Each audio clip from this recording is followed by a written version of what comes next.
morning, students. There may be a short note on the posterior interosseous nerve, which is a branch from the radial nerve. Thus, a short note question may be write a short note on the posterior interosseous nerve.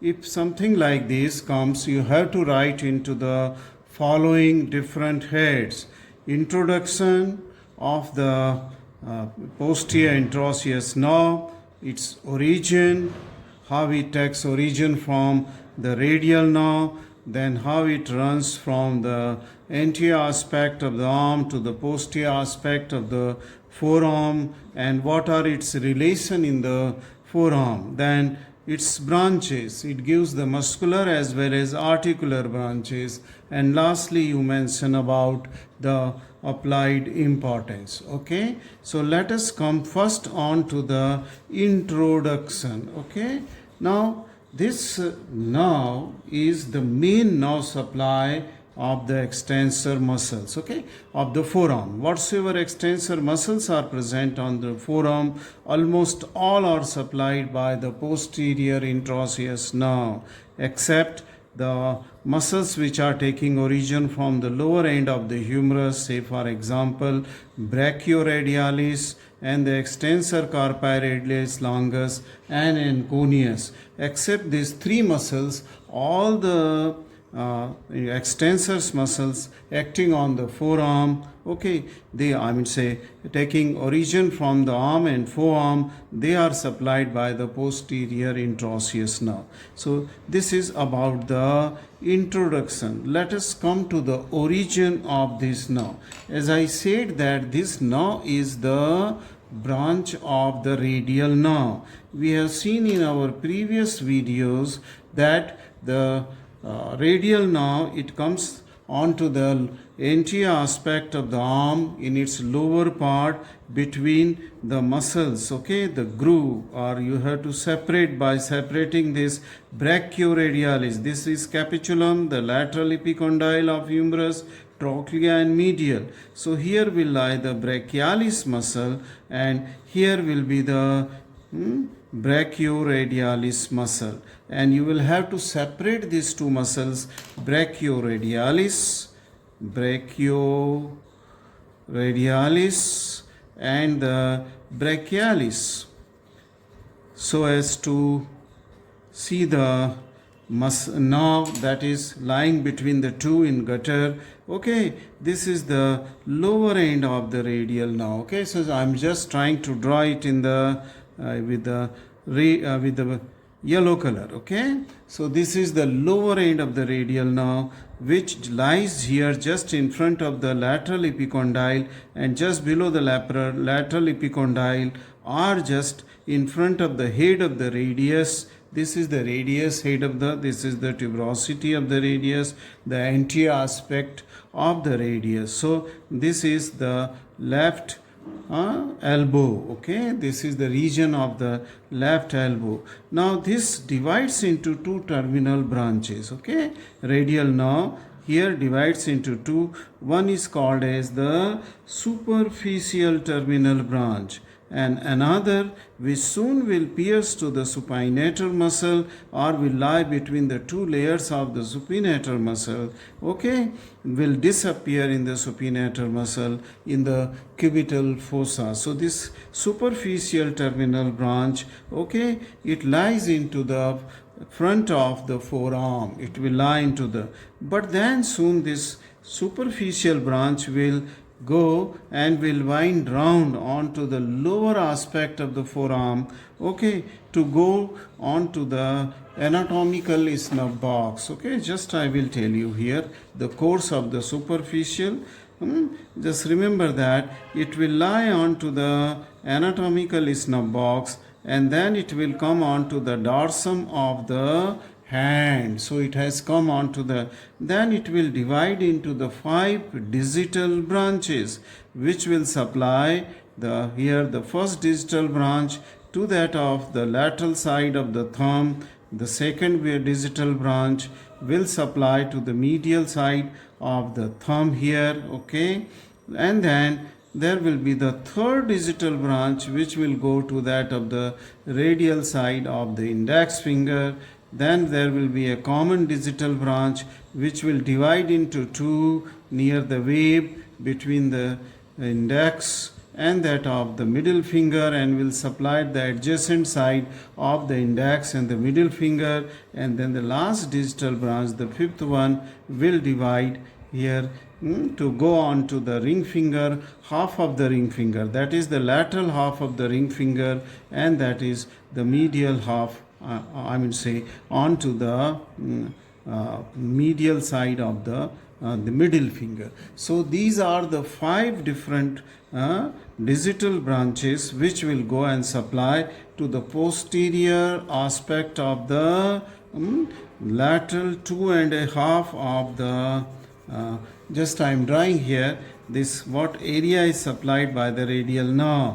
So the lateral 2/3 of the dorsal aspect of the palm and the 3.5 fingers, okay, they are supplied by cutaneous branch from superficial terminal division is supplying to this, which is cutaneous, okay, don't give any muscular, except the terminal ends of this nerve, okay, of these digits, this is supplied by the median terminal part near the nail and nail bed here, this is supplied by the median nerve. Otherwise third part, okay, of the dorsal aspect of palm and 3.5 digits, they are supplied by the radial nerve, okay, the superficial division of the radial nerve. This completes the superficial division of the radial nerve, okay. So I just keep it aside and then we come back to here, okay. Now we follow the course and relation of after the origin. We have just seen the origin, and this origin was from that, if I write in the origin of this now, it was from the radial nerve in the cubital fossa. Just mention this, in the cubital fossa, okay, where it divides in the superficial terminal branch and it divides into the deep terminal branch. So there are 2 terminal branch of radial nerve super, and this deep terminal branch is also called as the posterior interosseous nerve, okay. So our posterior interosseous nerve or deep terminal, it has taken origin from radial nerve in the cubital fossa, okay, in the cubital fossa, and then soon it will just pierce the supinator muscle between the 2 layers of the supinator muscle, and it will go more towards the lateral side, winding around the radius, okay, the neck of the radius onto the lateral aspect of the radius, and then it will go on to the posterior aspect of the radius, okay.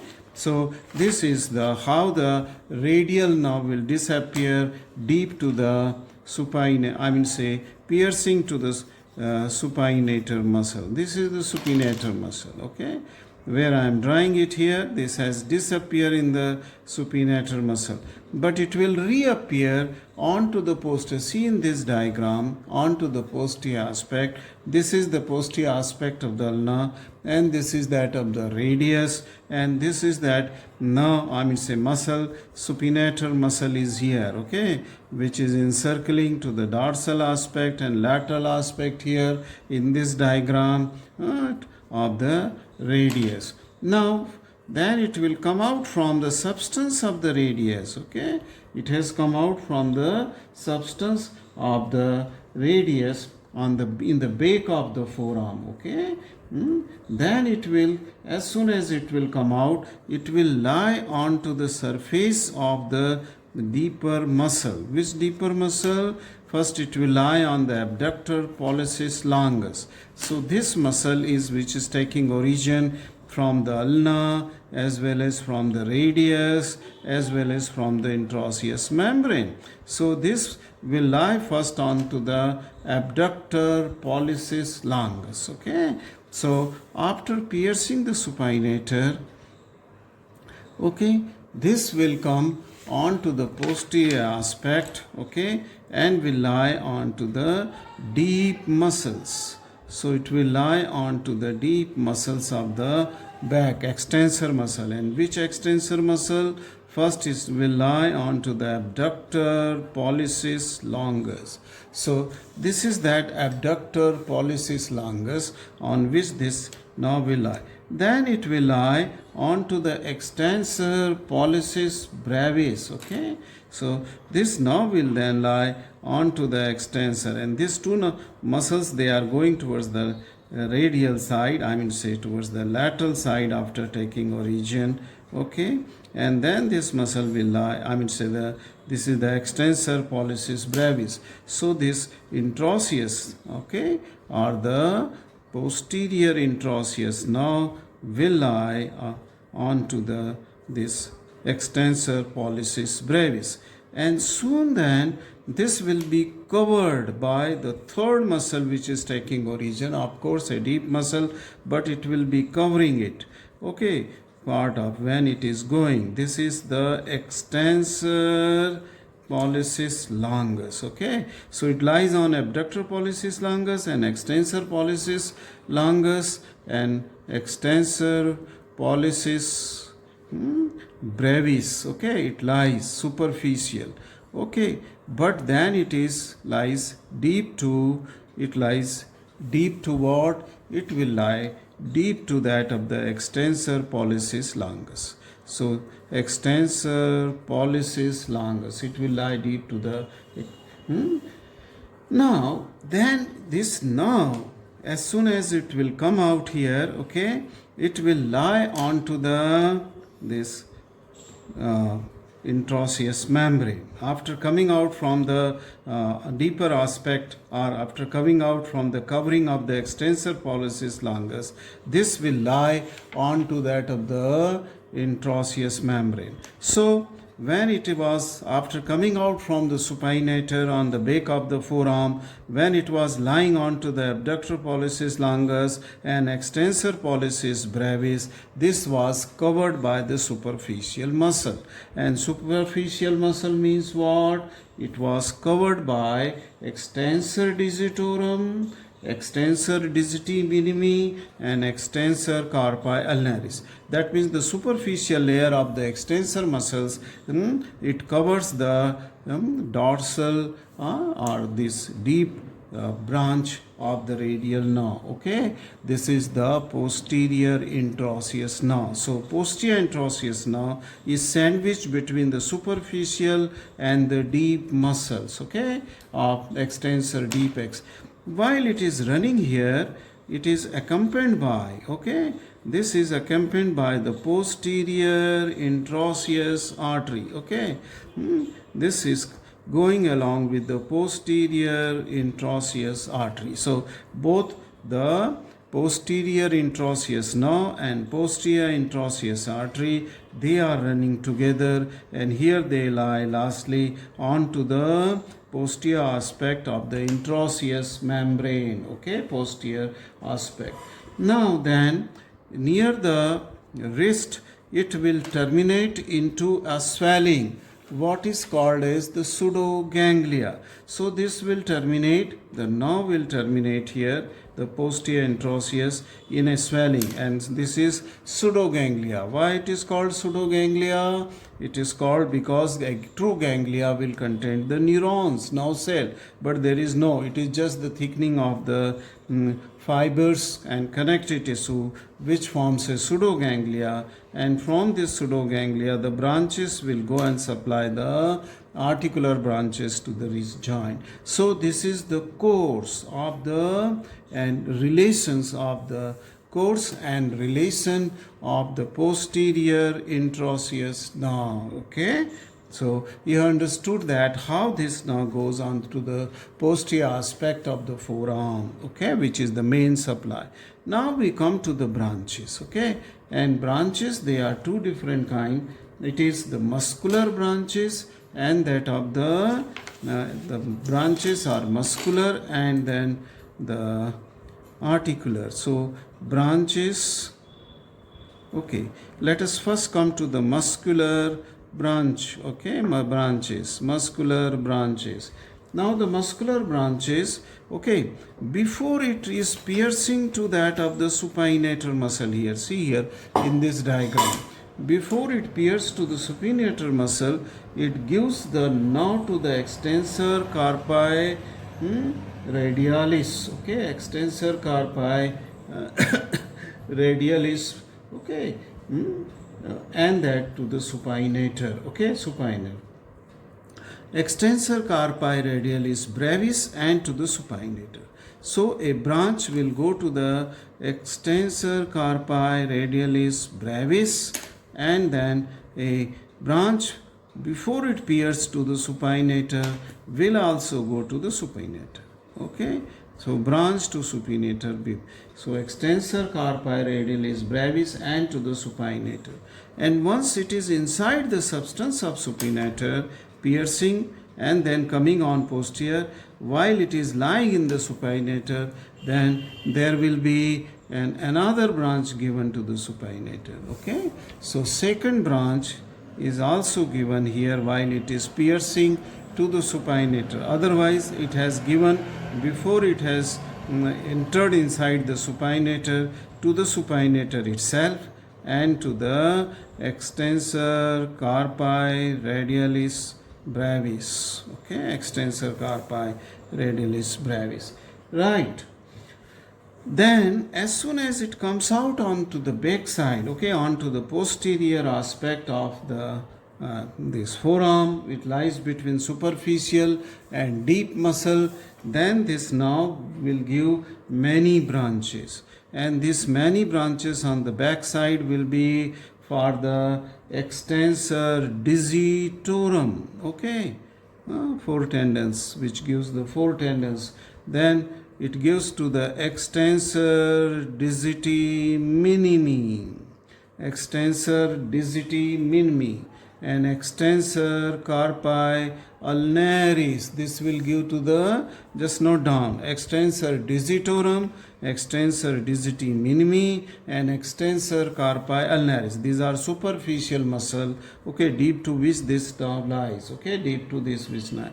Then this will give also the branches to the deeper muscle on which it is lying. This is the abductor pollicis longus. This is abductor pollicis longus, to the abductor pollicis longus.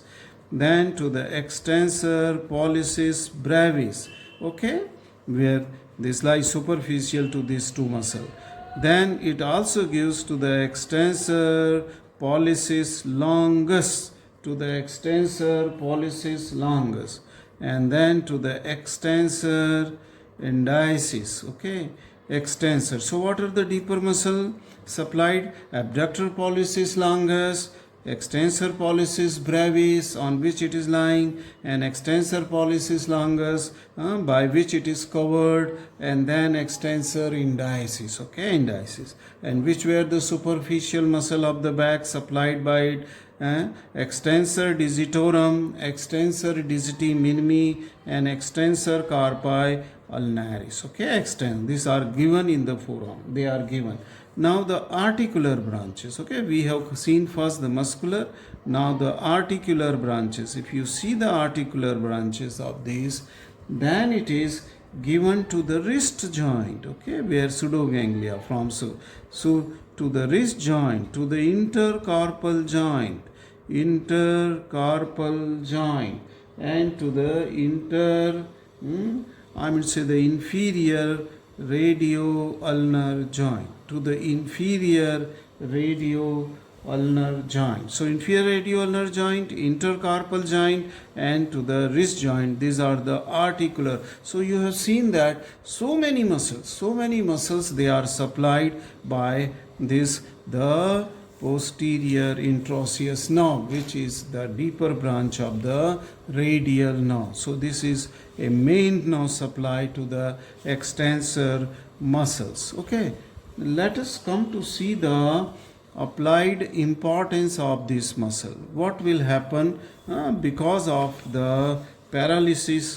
Because if you cut this nerve, because this nerve is mainly supplying to that of the extensor muscles. Okay, you are supplying mainly to that. So when the extensor muscles of forearm are not acting, then you cannot produce the, I mean to say, extension of the wrist joint. Okay, but here this will not result into the wrist drop. Okay, it will not, otherwise it would have resulted into the wrist drop, but the wrist drop will not result, because there is an other two muscles, brachioradialis and extensor carpi radialis longus.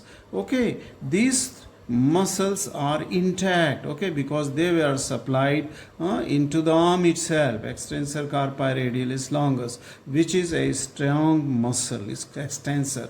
This will not allow the I mean to say the wrist to drop. So a weakness will be seen in the extension of the wrist, but the frank wrist drop will not be seen. Okay, this completes the short note on to the posterior interosseous nerve. Thank you very much for watching this video.